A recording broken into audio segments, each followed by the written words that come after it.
अनुसुईया। आज की कहानी का शीर्षक यही है। आज पौराणिक कहानियों की श्रृंखला के अंतर्गत आपके सामने प्रस्तुत है कहानी अनुसुईया। एक बार ब्रह्मा, विष्णु और महेश की पत्नियां आपस में बैठी बातें कर रही थीं। तभी नारद जी वहां पहुंच गए। नारद जी ने जब उन तीनों के वार्ता का विषय पूछा तो विष्णु पत्नी लक्ष्मी बोली, हम पतिव्रता नारियों के संबंध में बातें कर रही हैं। जानती हो पतिव्रता का क्या अर्थ होता है? नारद जी बोले, पतिव्रता उस नारी को कहते हैं जो अपने पति के अलावा स्वप्न में भी किसी पर पुरुष का स्मरण ना करे। हाँ हाँ, हमें मालूम है, शिव जी की पत्नी पार्वती बोली, और इसलिए हमारा दावा है कि हम तीनों से बढ़कर पतिव्रता नारी कोई नहीं। नारद जी यह सुनकर उपेक्षा से हंसे और बोले, देवियों, तुमने अभी तक इस संसार को भली भांति देखा नहीं है, नहीं तो तुम ऐसा ना कहती। मृत्युलोक में भी ऐसी महान पतिव्रता नारियां मौजूद हैं जो किसी भी प्रकार तुमसे कम नहीं हैं। मुनिवर, आप हमें उनमें से एकाध का नाम बताइए जो पतिव्रत धर्म में हमारे समान हो। ब्रह्मा जी की पत्नी सरस्वती बोली, यह कौन सी बड़ी बात है? पृथ्वी पर महर्षि अत्रि की पत्नी सती अनसुईया को ही देख लो। कहकर नारद जी नारायण नारायण बजते चले गए। नारद जी ने अनुसुईया के सतीत्व की प्रशंसा सुनकर तीनों देवियां जल भुन गईं। अतः तीनों ने निश्चय किया कि अनुसुईया को पतिव्रता के संबोधन से वंचित कराना चाहिए, किसी भी तरह उसके धर्म को भ्रष्ट करा देना चाहिए। तीनों ने अपने अपने पतियों पर दबाव डाला। सरस्वती ने ब्रह्मा से, लक्ष्मी ने विष्णु से और पार्वती ने शिव से अपनी अपनी मनोकामना बताई। तीनों देवों ने उन्हें समझाया कि वे ऋषि पत्नी अनुसुईया का अमंगल करने का विचार त्याग दें, यह उचित नहीं है। पर तीनों देवियां जित पर अड़ गईं। लाचार होकर तीनों देव अपनी अपनी पत्नियों की इच्छा पूर्ति के लिए तैयार हो गए। वे तीनों ब्राह्मण का वेश धारण करके पृथ्वी पर स्थित ऋषि अत्रि की पर्णकुटी के सामने जा पहुंचे और भिक्षा के लिए हाँक लगाई। ऋषि अत्रि उस समय कहीं बाहर गए हुए थे। कुटी में अकेली उनकी पत्नियां अनसुईया थी। साधुओं की पुकार सुनकर अनसुईया एक बर्तन में अनाज लेकर उन्हें देने के लिए कुटी के द्वार पर आई, पर तीनों साधुओं ने भिक्षा लेने से इनकार कर दिया। अनसुईया ने सशंकित होकर पूछा, अपराध क्षमा हो भगवान, आप लोगों ने मेरी भिक्षा को क्यों अस्वीकार कर दिया? देवी, हम भिक्षा नहीं लेते। अगर हम में तेरी श्रद्धा है तो हमारी पवित्र आत्माओं को तुष्टि के लिए हमें अच्छा इच्छा भोजन कराओ। अनसुईया जानती थी इच्छा भोजन का अर्थ क्या होता है। इसमें उन्हें उनकी इच्छा के अनुसार भोजन कराना होगा, अर्थात उनकी हर बात माननी पड़ेगी। बड़ी दुविधा में पड़ गई वे, परंतु घर आए साधुओं को द्वार से वापस लौट आने पर धर्म जाता है। अतः वे बोली, जैसी आपकी इच्छा, आप लोग नदी में स्नान करके आइए, तब तक मैं भोजन तैयार कर लेती हूँ। अनसुईया की बात मानकर वे तीनों नदी पर स्नान करने को चले गए।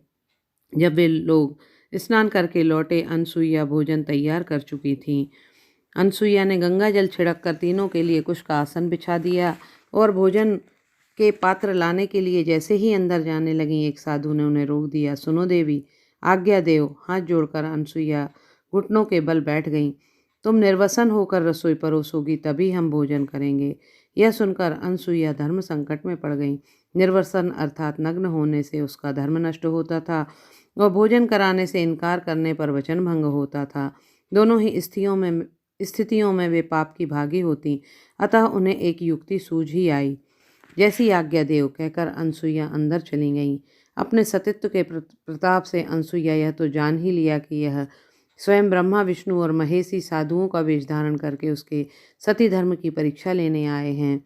उसी समय महर्षि अत्रि भी आ पहुंचे। अनसुईया ने तुरंत एक पात्र में जल लेकर अपने पति के दोनों चरण धोए और उसी जल को चुल्लू में लेकर कहा, यदि मेरा सतीत्व शुद्ध और तेजोमय है तो आप तीनों साधु शिशु के रूप में परिवर्तित हो जाएं। उसने चुल्लू का वह जल तीनों साधुओं पर छिड़क दिया।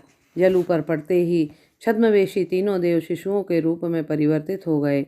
तब अनसुईया ने सभी वस्त्र उतार दिए और तीनों के लिए भोजन परोसने के लिए सामने आ गईं। ब्रह्मा, विष्णु और महेश ने अपना वास्तविक रूप प्राप्त करने के लिए अपनी सारी शक्ति लगा दी, किंतु अनसुईया के सतीत्व का प्रताप इतना तेजस्वी था कि उन तीनों का बल एकदम व्यर्थ सिद्ध हुआ। तीनों महान आश्चर्य में डूब गए।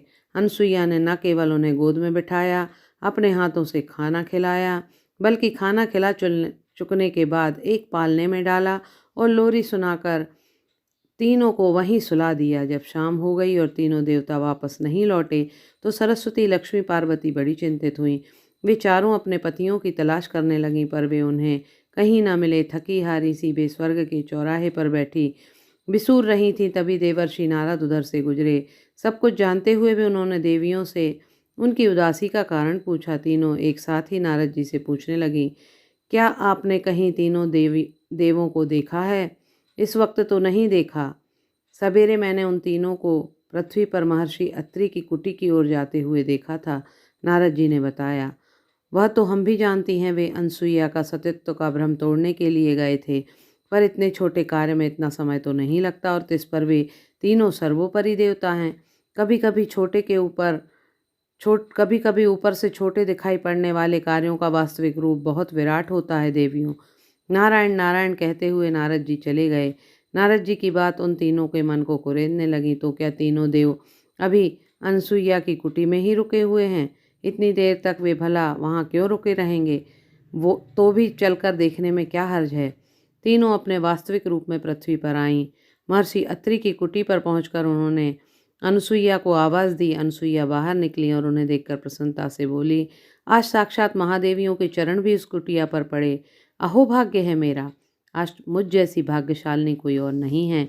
वार्तालाप में अधिक समय न गंवाकर देवियों ने अनसुईया से पूछा, क्या आपने हमारे तीनों देवों को कहीं देखा है?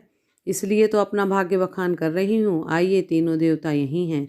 अनसुईया उन्हें अंदर ले गईं और पालने की ओर संकेत कर दिया। सरस्वती, लक्ष्मी और पार्वती ने ज्यों ही पालने पर दृष्टि डाली, उनका मुख लज्जा से लाल हो उठा। तीनों देव नग्न शिशुओं के रूप में पालने पर सो रहे थे। तभी वे तीनों जाग गए। असफल होने पर भी ब्रह्मा को तीनों देवपत्नियों का मजाक उड़ाने की सूझी। उन्होंने क्रमशः विष्णु और शिव के कान में कुछ कहा, जिसे देवियां नहीं सुन सकीं। अनसुईया बोली, इन्होंने मेरे सतीत्व की परीक्षा लेनी चाही थी, सो मुझे विवश होकर इनकी इच्छा पूर्ति के लिए इन्हें छोटे शिशु के रूप में बदल देना पड़ा। अब आप लोग अपने अपने पति को पहचान कर साथ ले जाएं। देवियां संकट में पड़ गईं। तीनों शिशुओं का रंग रूप एक सा था। कौन ब्रह्मा है, कौन विष्णु, यह बताना मुश्किल था। तीनों बहुत देर तक अपने अपने पति को पहचानने की चेष्टा करती रहीं, पर काफ़ी समय बीत जाने पर भी उन्हें सफलता न मिली। अंत में देवियों ने अनसुईया से प्रार्थना की कि वह देवों का उनका वास्तविक रूप प्रदान कर दें। अनसुईया ने भी एक शर्त रखी, इन तीनों का मैंने अपने बच्चे की तरह गोद में खिलाया है, अतः इसके बदले में इन्हें मेरे बच्चे की तरह किसी न किसी रूप में कुछ समय तक मेरे पास रहना होगा। हार कर उन सबको अनसुईया की यह शर्त स्वीकार करनी पड़ी, किंतु अलग अलग रूप में अनसुईया के पास रहने के बजाय तीनों देवताओं ने अपने मिश्रित रूप में एक शरीर धारण करके जन्म लिया। इस 3 मुखों वाले देवता का नाम पड़ा दत्तात्रेय। दत्तात्रेय के 3 मुखों में से मध्य का मुख विष्णु का था, दाहिनी ओर भगवान शंकर का और बाईं ओर ब्रह्मा का था। पतिव्रता अनसुईया के सामने सती तेज के सबसे महान देवी देवताओं को भी झुकना पड़ा। अपने पति का चरण जल छिड़क कर सती अनसुईया ने उन तीनों को फिर से वास्तविक रूप में ला दिया। बहुत बहुत धन्यवाद।